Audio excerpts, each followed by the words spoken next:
तमाम देखने वालों को हर सुबह मसीह में मेरी तरफ से सलाम। अजीज़ों, आज खुदावंद अय्यूब की मार्फत किताब मुक़द्दस में से हमसे जो कलाम करने को है, जो आयत आज उसने हमें अता की है, वो अय्यूब की किताब उसके दूसरे बाब की 10वीं आयत है। और इसमें से हम आज सीखेंगे कि सिर्फ हमें खुदा की आवाज़ सुननी है। आज सुबह आपने कोशिश करनी है कि सिर्फ और सिर्फ खुदा की आवाज़ सुने, इधर उधर की आवाज़ों पर ध्यान मत दे। खुदा के ज़िंदा कलाम मुक़द्दस में यूँ मरकूम है, पर उसने उससे कहा कि तू नादान औरतों की सी बातें करती है। क्या हम खुदा के हाथ से सुख पाएं और दुख न पाएं?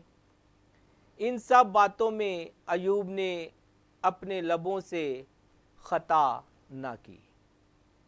आज सुबह हमें भी इस पैगाम को, इस खुदा की जिंदगी बख्श आयत को, हवाला को, आवाज़ को अपनी ज़िंदगी में लेना है कि हमने इधर उधर के मुंह की बातों पर तवज्जो नहीं करनी।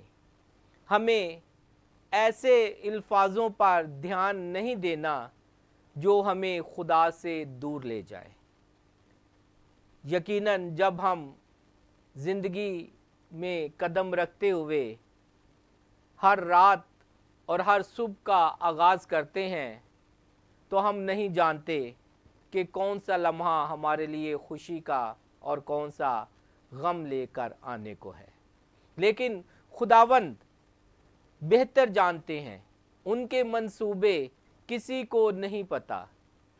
हालांकि यहाँ तक कि हमें भी नहीं पता होता कि किस बात में हमारे लिए अच्छाई पैदा हो सकती है। इसलिए कभी भी किसी भी जगह इधर उधर की बातों पर, इधर उधर के लोगों के कलाम पर कभी भी ध्यान ना दें, क्योंकि कभी हो सकता है कि वो कलाम अबलीस कर रहा हो। बेशक यहाँ पर भी हमें ये नज़र आता है कि जब अय्यूब की बीवी ने ये अल्फाज अदा किए होंगे, तो यकीनन अबलीस अपना काम उसमें से होकर कर रहा था। वो चाहता था कि अय्यूब खुदा का इनकार करे, क्योंकि यही उसका मकसद और यही वो खुदा से इजाज़त लेकर आया था कि वो तेरा इनकार करेगा। आज सुबह आप भी अय्यूब की तरह ईमान में मजबूत हो जाएं। आपकी ज़िंदगी में आज दुख आए, सुख आए, आपने शुक्रगुजारी करनी है। आपने अय्यूब की तरह खुदा की हिकमत में इन अल्फाजों को अदा करना है कि क्या हम खुदा के हाथ से सुख पाएं और दुख ना पाएं।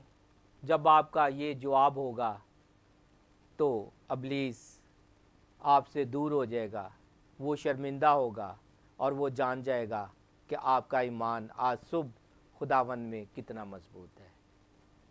आमीन।